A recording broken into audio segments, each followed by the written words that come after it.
πουλιά και τον τόπο που φιλοξενεί εδώ και 30 χρόνια τα δρόμενα του μοναχικού καλόγερου, του Παπαγρηγόρη.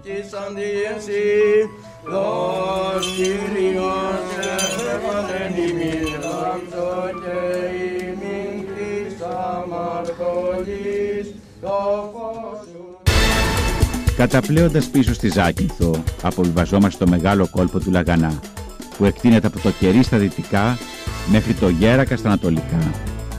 Εδώ, στα 9 χιλιόμετρα της απέραντης κιτρινοπής αμμουδιάς, αξίζει και με το παραπάνω η επίσκεψη και η παραμονή μας σε κάθε εποχή και φυσικά στο κατά καιρό η ηλιοθεραπεία ή τα θαλασσινά παιχνίδια βρίσκονται στο φόρτο του.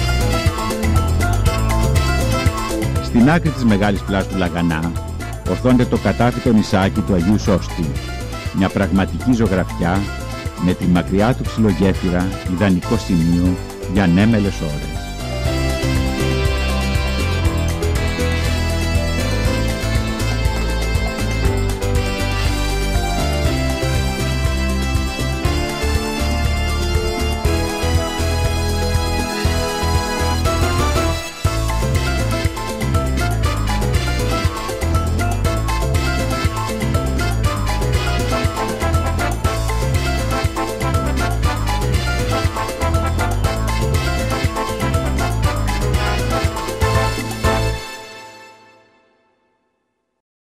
Συνεχίζοντας κατά μήκος της ακτής, με ορμητήριο το λιμάνι του Κελτού, τα ερημονίσια Πελούζο και Μαραθωνήσι στο κέντρο του κόλπου του Λαγανά περιμένουν αυτούς που διακατέχονται από το πνεύμα του Ροβινσόνα για απόλυτα ειρηνική συνύπαρξη με τους πληθυσμούς θαλάσσιας χελώνας καρέτα-καρέτα.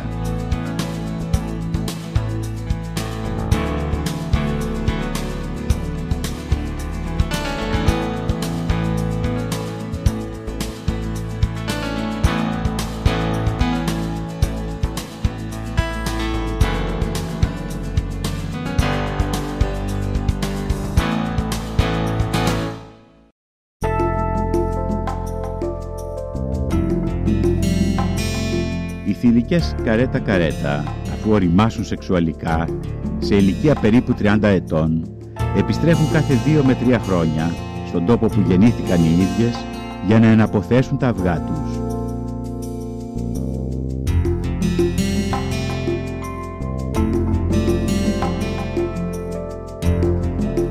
Γεννούν τους καλοκαιρινούς μήνες, βγαίνοντας 2-4 φορές στην παραλία αργά το βράδυ. Οι μικροί νεοσοί, μόλις εκολαφθούν, ανεβαίνουν στην επιφάνεια της άμμου και τρέχουν αμέσως προς τη θάλασσα. Τα Σεκάνια, απαγορευμένη προσβάσιμη περιοχή και πυρήνας του Εθνικού Θαλάσσιου Πάρκου, είναι η σημαντικότερη παραλία οτοτίας του είδους σε ολόκληρη τη Μεσόγειο. Και παρόλο που το μήκος της είναι μόνο 500 μέτρα περίπου, εδώ γεννούν τα αυγά τους τουλάχιστον οι μισές από τις χελώνες που βγαίνουν για αυτό το σκοπό στις Ζακυνθινές παραλίες.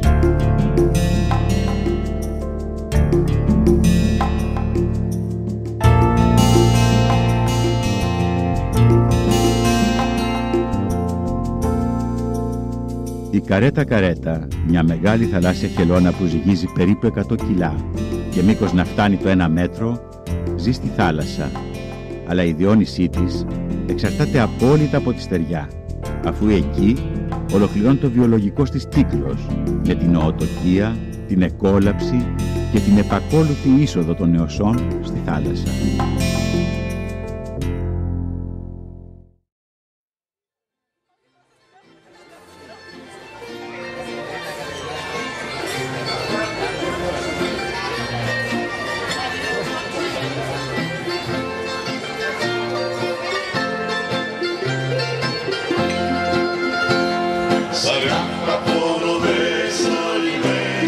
Με ρίζες βαθύτατες η αρέκεια, το τετράχωνο ζακυνθινό λαϊκό τραγούδι αποτελεί αναμφίβολα γνήσιο δημιούργημα και έκφραση της λαϊκής μούσας, με το μαντολίνο και την κιθάρα να συμπροταγωνιστούν επάξια. Η μουσική κυλάει πραγματικά στις φλέβες των Ζακυνθινών και τον καιρό της ενετοκρατίας αναπτύχθηκε η Ζακυνθινή Καντάδα και ιδρύθηκε η πρώτη μουσική σχολή στην Ελλάδα.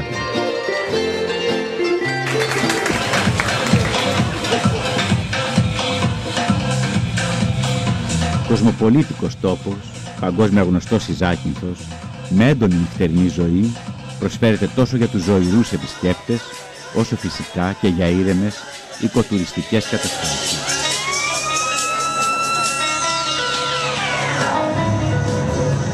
Τα υπαίθρια πάρτι τελειώνουν στο γλυκοχάραμα και μια νέα ημέρα δράσης και ζωής ξεκινάει.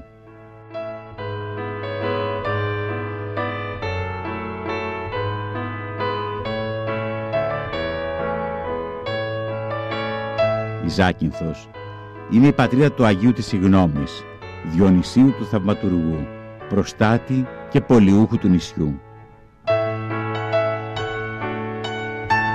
Ο Άγιος Διονύσιος γεννήθηκε στη Ζάκυνθο το 1547 και ήταν γόνος αριστοκρατικής οικογένειας. Το 1568 έγινε μοναχός στη Μονή Στροφάδων.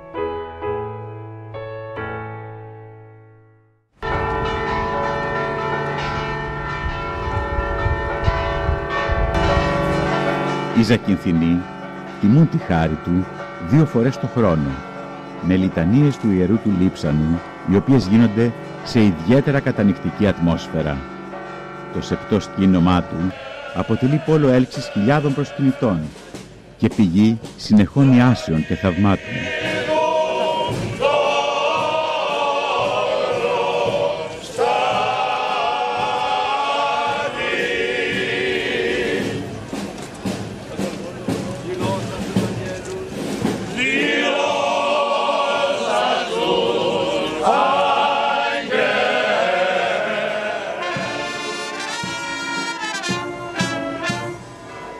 Οι θρησκευτικές εκδηλώσεις χαρακτηρίζονται από την ιδιαίτερη κατανυκτική ατμόσφαιρα, ενώ κυρίαρχο ρόλο διαδραματίζει και το χαρακτηριστικό μουσικό εκκλησιαστικό ιδίωμα της Ζακύνθου.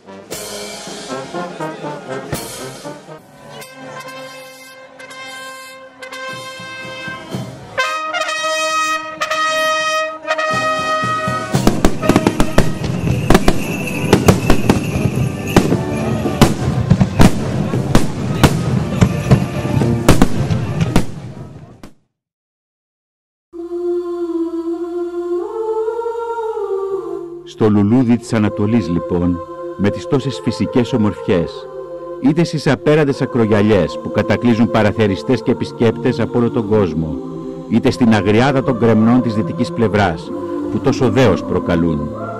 Στα χωριά της ενδοχώρας, πολύτιμες λαογραφικές κοιτίδες και σε αυτά τα αρχιτεκτονικά κοψοτεχνήματα, τα καμπαναριά, που σπαθίζουν τον ουρανό δίπλα σε κάθε εκκλησιά, στις αμμουδιές της ζωής, στον κόσμο της καρέτα-καρέτα, στη διάχυτη και πολυπίκυλη Ζακυνθινή Φινέτσα, στα μουσεία και τις πλατείες, εκεί που ξεπετάγεται η Ελλάδα ολάκερη.